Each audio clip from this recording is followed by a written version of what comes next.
আসসালামু আলাইকুম। সবাই কেমন আছেন? আশা করি সবাই ভালো আছেন। আলহামদুলিল্লাহ আমিও ভালো আছি। সবাইকে ঈদ মোবারক। তো আমি ঈদের দিনের যে মাংসটা রান্না করব এর জন্য আমি একটা স্পেশাল শাহী মশলা তৈরি করেছি। আর এখানে আমি কি কি মশলা নিয়েছি তা সবগুলো আপনাদের দেখাচ্ছি। তো আমি এখানে এক এক করে সবগুলো মশলা বের করে দেখাচ্ছি যে কি কি মশলা দিয়ে শাহী মশলা তৈরি করতে হয়।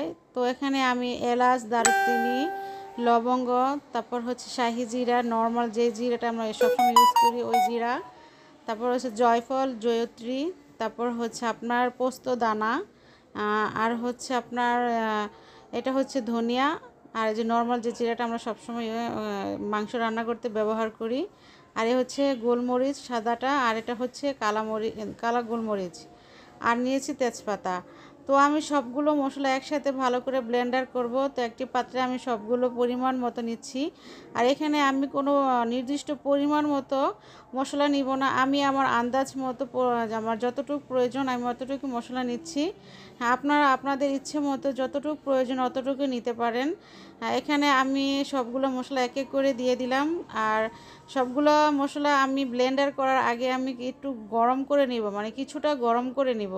তো গরম করার জন্য আমি এখানে গ্যাসের চুলার নিচে সবগুলো মশলা দিয়ে দিয়েছি, আর উপরে আমি চুলাটা অন করে দিয়েছি।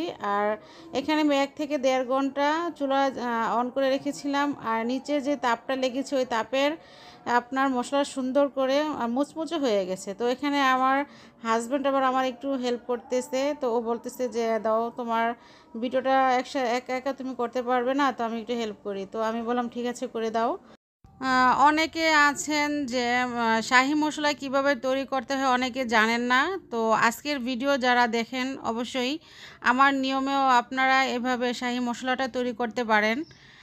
আর এখানে আমি যে মশলাটা গরম করে নিয়েছি, গরম করে নেওয়ার কারণটা কি, দেখা যায় যে মোটা অংশ যে মশলাগুলা ওগুলো একদম ভালোভাবে মিহি হয়ে যায়।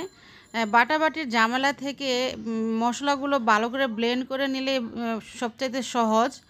তো আমি প্রায় সময় ম্যাক্সিমাম ঈদের সময় মশলাগুলো একসাথে ব্লেন্ডার করে নেই। এতে দেখা যায় কি নিজের কষ্টটাও একটু লাঘব হয়। তো সবগুলো মশলা এক এক করে আমার হাজব্যান্ড ব্লেন্ডার করে নিল। তো আপনারা অবশ্যই এরকম ব্লেন্ডার করে নেবেন।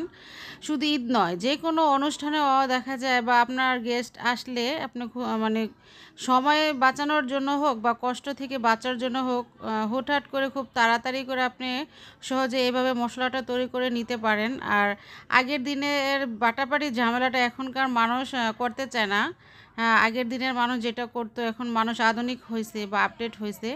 তো আমার মশলাটা প্রায় তৈরি হয়ে গিয়েছে, আপনারা অবশ্যই এই নিয়মও করে দেখবেন।